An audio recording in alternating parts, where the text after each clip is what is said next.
Bienvenue à tous dans ce nouveau numéro de À l'affiche dédié au Festival du Livre de Paris 2026 au Grand Palais. 1000 auteurs et autrices en dédicace. La BD est à l'honneur de cette nouvelle édition. On en parle avec mes deux invités, Clara Lodwick et Quentin Zution.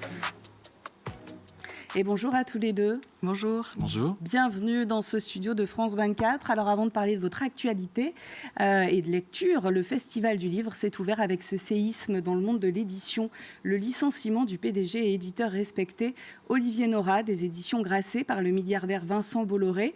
Un coup de tonnerre, immédiatement 170 auteurs ont décidé de quitter le navire. Ils refusent, je cite, d'être les otages d'une guerre idéologique visant à imposer l'autoritarisme. Parmi les dernières réactions, celle de l'auteur et journaliste Éric Fotorino. On l'écoute. Vous savez, une maison d'édition, ça a une âme. Et une âme, même si vous êtes milliardaire, vous ne pouvez pas acheter une âme. Et là, elle a perdu son âme. Alors, il y aura des livres, mais il n'y aura plus d'âme. Voilà, une maison d'édition qui perd son âme, la fin du pluralisme. Ça fait beaucoup réagir, et notamment en ce moment au Festival du Livre Paris. On en vient à vos actualités. Je vous présente rapidement Clara Lodwick. Vous êtes originaire de Bruxelles, déjà remarquée pour Merel et Moeb sur le parking, prix de la Porte Dorée 2025 pour ce récit éclairant sur le quotidien de jeunes mineurs afghans exilés. Quentin Zution, vous venez nous présenter Sage, et je ne me souviens pas d'avoir lu un roman graphique aussi sensible sur la santé mentale et la recherche de soi. D'abord, pour vos lecteurs et tous ceux qui vont vous découvrir, est-ce que vous serez en dédicace ce week-end au Festival du Livre Paris ? Oui, j'y suis dès cet après-midi. J'ai plus tellement les horaires en tête, mais j'y suis les 3 jours à des horaires divers et variés. Et vous ? Moi, cet après-midi aussi, puis une rencontre aussi demain. Alors Clara, avec vous, on arrive sur un parking avec un autoradio qui nous dit il y a 3500 mineurs isolés en Belgique, et on découvre ce personnage, Moeb, sur son banc. Autour de lui, des jeunes de son âge jouent au foot. Pourquoi ce point de départ ? J'aimais bien l'idée de le mettre sur un banc dans un lieu de passage. Le parking, c'est un lieu de passage par essence, mais pour lui, ça devient un lieu où en fait, il s'arrête, il est bloqué. Et il est dans un moment de sa vie où bouger, c'est presque prendre encore plus de risques que de rester là où il est. Il préfère rester là en espérant que ça ne deviendra pas pire que ça, quoi. Donc il attend que quelque chose se débloque. Et comme lui, on attend. Comment avez-vous observé ces ambiances d'ennui ? La BD est très lente, de vide presque. Oui, alors le côté long, l'ennui... moi-même, j'ai vécu en camionnette pendant quelques années, et du coup, j'ai pu passer beaucoup de temps à regarder les parkings, à regarder ce qui s'y passait, le temps long, les petits détails, les gens qui passent. Et pourquoi est-ce que je voulais montrer Moeb qui s'ennuie ? C'est parce que souvent, on montre le parcours un petit peu presque spectaculaire que les gens vivent. Mais nous, moi en tout cas, en tant que Belge qui vit en Belgique, ce que j'ai surtout pu constater, c'est la longue période qui arrive entre le moment où la demande d'asile est posée et ensuite la réponse qui peut arriver des années plus tard. Et donc, il y a une longue période là qui est super dangereuse pour ces personnes, parce que c'est aussi un moment où il y a un relâchement psychique, où les traumatismes refont surface. Oui, on va en parler justement. Quentin, la santé mentale, vous, c'est le cœur de votre récit. Votre personnage dans Sage s'appelle Quentin, comme vous. Ouais, étrangement. Étrangement, et la peur va prendre toute la place dans sa vie. Ce sont des épreuves que vous avez traversées vous-même ? Oui, tout à fait. Je pense qu'on peut parler d'un petit pétage de plomb au début de ma trentaine, où j'ai commencé à suivre une thérapie avec une psychanalyste, et ça a fait remonter énormément de choses que je pensais régler depuis longtemps, notamment sur l'acceptation de mon homosexualité, le schéma parental et de famille, etc. Et en fait, j'ai commencé à développer des symptômes corporels très violents, que j'ai ressenti en tout cas très violemment, et je trouvais rien en tout cas sur l'angoisse ou l'anxiété généralisée qui me parlait vraiment dans d'autres livres ou dans des films. À chaque fois, souvent c'était pris avec humour ou tout ça, et je trouvais pas, moi, encore la force d'en rire là à ce moment-là. De toute façon, là ça va un petit peu mieux maintenant. Mais je pense que oui, j'ai fait cette BD a accompagné ma thérapie. Je l'ai fait au cœur de la tempête. et la thérapie a accompagné la BD en même temps, quoi. Du coup, c'était un peu un calvaire pour mon éditrice, puisque le scénario changeait toutes les semaines. Parce que ce qu'on apprend très vite aussi quand on développe des symptômes anxieux, c'est qu'ils se déplacent et qu'on n'a plus les mêmes d'une semaine à l'autre. Donc ça aussi, c'était assez intéressant à vivre. Ah, votre personnage est coincé entre 4 murs et coincé dans sa vie tout court. Alors, vous l'avez dit, il suit une thérapie. Petit, il était classé intello, avec sa voix aiguë, et il se faisait insulter par les autres garçons dans le vestiaire. Il encaissait. Pourtant, quand il a révélé son homosexualité à ses parents, ça s'est bien passé. Pourtant, il va très mal. Ouais. Votre récit réussit à expliquer avec beaucoup de délicatesse, je trouve, ce paradoxe apparent. Le problème, finalement, c'est la société. C'est la société et tout ce qui en découle. Je pense qu'il y avait 3 couches homophobes, en tout cas moi, dans mon parcours, bien sûr, et les 2 autres découlent de l'homophobie sociétale, quoi, mais aussi celle involontaire et malgré eux de mes parents, et la dernière, la mienne, celle que j'avais moi-même intériorisée.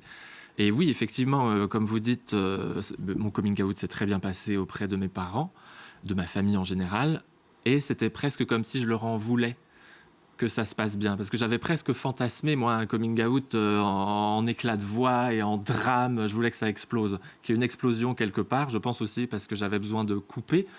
La BD parle aussi de ça, de comment couper avec ses parents, et de devenir adulte soi-même et de s'individualiser. Et je le dis dans la BD, oui, mais alors, parce que du coup, mes parents m'avaient dit, mais bon, tu sais, c'est pas grave.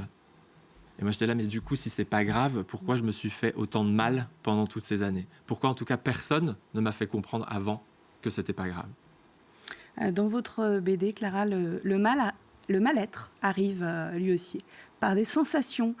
Tout d'abord, mal à la tête, mal au ventre. Votre personnage, Mohib, ne peut pas s'approcher de l'eau. Au départ, en tout cas, il pense se faire des amis, mais ses amis ne lui donnent jamais leur numéro de téléphone. Et il est fragile face à l'insécurité. Il dort mal, il prend des médicaments. Est-ce que votre idée, ça a été de faire comprendre ce que veut dire réellement être en exil pour un mineur isolé ?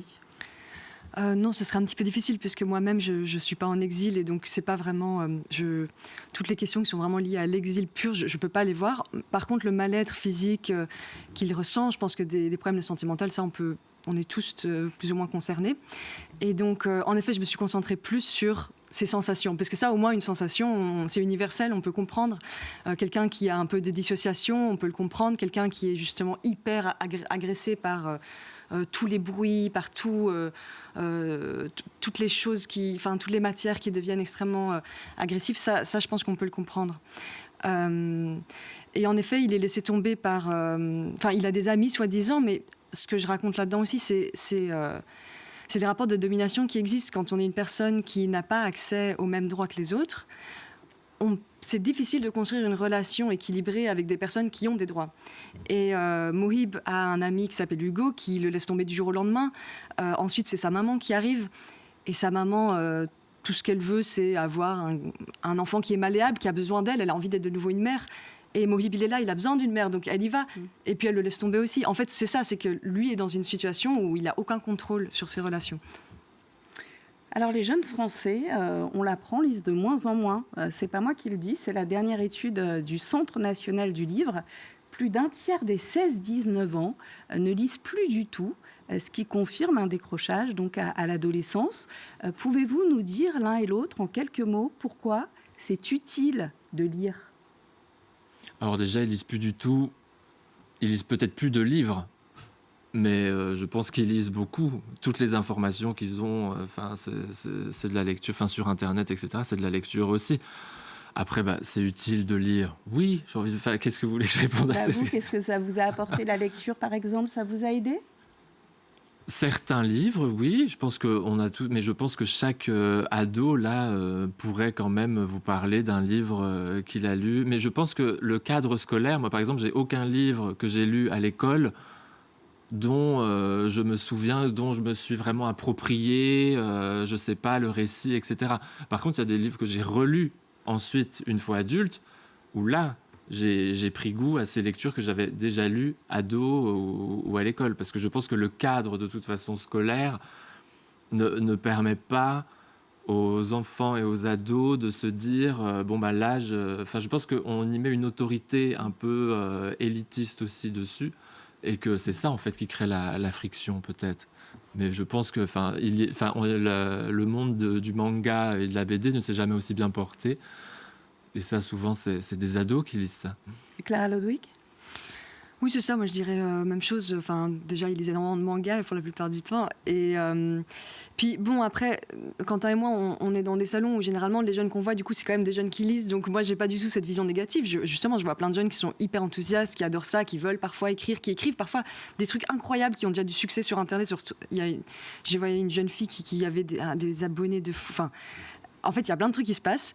Et sinon, qu'est-ce que ça peut apporter comme utilité? Enfin, j'ai l'impression que, moi, il y a des livres que j'ai lus qui m'ont ouvert des mondes que je soupçonnais pas, qui m'ont ouvert à de la science, par exemple, alors que je suis nulle, j'ai toujours été nulle à l'école en sciences. Et d'un coup, grâce à un livre, le bon livre, la bonne personne, il y a des mondes qui s'ouvrent, quoi. Et donc, moi, la lecture, ça a toujours été ça, c'est de m'ouvrir à d'autres personnes et à d'autres façons de penser, parce que de la littérature, c'est aussi vraiment rentrer dans une façon de penser, un cerveau, un inconscient de quelqu'un d'autre. Et je trouve qu'il n'y a aucun autre moyen d'y arriver, quoi. Donc ça nous met en lien super fort.